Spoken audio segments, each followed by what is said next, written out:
এই মেয়ে, এই ভালো মতো গাড়ি চালাতে পারেন না? চোখ কি হাতি না গাড়ি চালান নাকি মিয়া? এই তোমার কোচিং এর ক্লাস।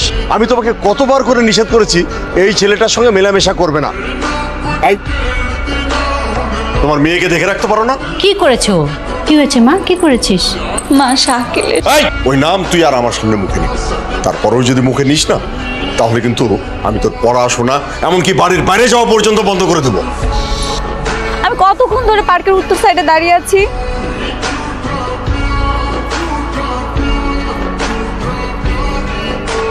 সরি, আমি আসলে তোমাকে খুঁজে পাচ্ছিলাম না। সমস্যা নেই। ওদিকে কি বারবার ওদিকে তাকাচ্ছ কেন? বাসায় সবাই সবকিছু জানে, কেউ যদি দেখে ফেলে এই জন্য তাকাচ্ছিলাম আর কি। হ্যালো, কোথায় তুমি? না আজকে তো দেখা হবে না। কেন? আচ্ছা আমি রাখি।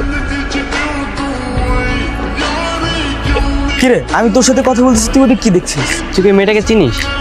না, কেন, কি হয়েছে? অনেকক্ষণ যাবত দেখছি আমার দিকে তাকিয়ে আছে, মনে হয় আমাকে ফলো করছে। কিরে কাজল, তুই এখানে কি করছিস? ওই দেখ, ওই যে ছেলেটা দেখতে পাচ্ছিস? ছেলেটা কি জোস না? শাকিলের সাথে কোনো ঝামেলা হচ্ছে নাকি তোর? আরে না, এত সুন্দর একটা ছেলে দেখার পরে শাকিলের কথা মনে থাকে তুই বল? আমি গিয়ে বলবো নাকি যে আমার বান্ধবী আপনি প্রেমে পড়ে গেছে? সময় হলে আমিই বলবো। মনে হয় তুমি আমাকে কিছু বলতে চাও। তুমি কি আমাকে পছন্দ করো? আমি আপনাকে পছন্দ করি, আর শুধুমাত্র আপনার জন্য এখানে এসে প্রত্যেকদিন দাঁড়িয়ে থাকি। এভাবে স্ট্রেট ফরওয়ার্ড যারা কথা বলে তাদেরকে আমার পছন্দ। আচ্ছা তোমার ফোনটা দাও, এটা আমার নাম্বার, রাতে কল দিও, কথা হবে। জানিস ওই ছেলেটা তো রাজি হয়ে গেছে। কোন ছেলে? শান্ত। শাকিলের সাথে কি তোর ব্রেকআপ? এখনো ব্রেকআপ করিনি, তবে খুব তাড়াতাড়ি করে ফেলবো। আসলে সত্যি কথা কি, শাকিল তো আমাকে খুব ভালোবাসে, এই জন্য হুট করে বললেও কষ্ট পাবে না। সরি, আপনাকে লেট করিয়ে ফেললাম। কখন এসেছেন আপনি? এই তো কিছুক্ষণ আগে। চলো তোমাকে নিয়ে আজকে ঘুরতে যাবো।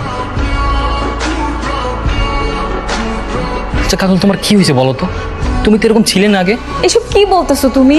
আমার বাসায় মেহমান আসছিল, এই জন্য আমি ফোনের কাছে ছিলাম না। কালকে দেখা করার সময় হবে? দেখি যদি সুযোগ পাই তাহলে চেষ্টা করব। আমার একটা ফোন এসেছে, একটা মিনিট। হ্যাঁ হ্যাঁ, কোথায় তুমি? এখনো যে আসছো না? তুমি কি চলে এসেছো? হ্যাঁ আমি তো চলে এসেছি। তুমি দাঁড়াও, আমি এখনই আসছি। শোনো, আমার না লেট হয়ে যাচ্ছে, আমাকে এখনই যেতে হবে। কে কল দিছিল? বাসা থেকে কল দিয়েছিল। আরে শাকিল ভাইয়া, এই মামা দাঁড়ান। আচ্ছা কাজলের কি হয়েছে বলো তো? একটা কথা বলবো ভাইয়া, আপনি কাজলকে ভুলে যান। ওর সাথে আপনার আর স্বাভাবিক সম্পর্ক হবে না। কেন? কারণ কালকে আপনি ওকে যার সাথে বাইকে ঘুরতে দেখেছেন, ওই ছেলের সাথেই ও নতুন সম্পর্কে জড়িয়েছে। কাজল আমাকে অনেক ভালোবাসে, আমার কাজল আমাকে ঠকাইতে পারে? বিশ্বাস করুন আর নাই করুন, আমার কিছু করার নেই।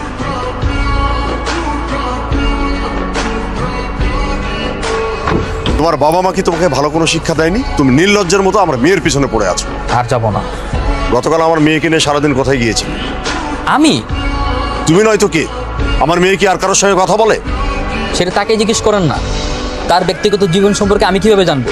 কাজল গতকাল কোথায় গিয়েছিল, কার সাথে গিয়েছিল, সেটা তাকেই জিজ্ঞেস করেন। তাকে আমি জিজ্ঞেস করেছি, ও বলেছে সকাল থেকে লেট নাইট পর্যন্ত নাকি তোমার সঙ্গেই ছিল। শাকিল, তোমাকে একটা কথা বলি, হুটহাট করে আমাকে এভাবে ডাকবে না। অলরেডি অনেক সন্দেহ হয়ে গেছে, আমাকে বাসা থেকে বের হতে নিষেধ করছে। বাবা যদি জানতে পারে কি হবে তুমি জানো? আজকের পর থেকে আর ডাকবো না, আজকেই আমাদের শেষ দিন। তোমার আর আমার সম্পর্ক ভবিষ্যতে খুব বেশি একটা এগোবে না, কারণ তুমি আর আমি সম্পূর্ণ দুজন আলাদা মানুষ।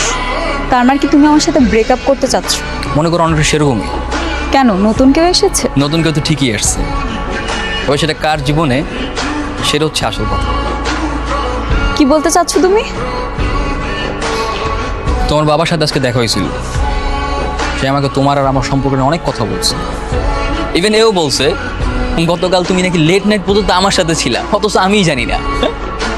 ও আসলে হয়েছে কি শাকিল, কালকে না আমি আমার বান্ধবীর বাসায়। ব্যাস, বান্ধবীর বাসায় ছিলা, ফিরতে লেট হয়েছে, ব্লা ব্লা হ্যান ত্যান, তাই তো? কাজল, আমি আজকের পর থেকে তোমাকে আর ডিস্টার্ব করবো না। তোমার আর আমার সম্পর্কের আজকেই শেষ দিন।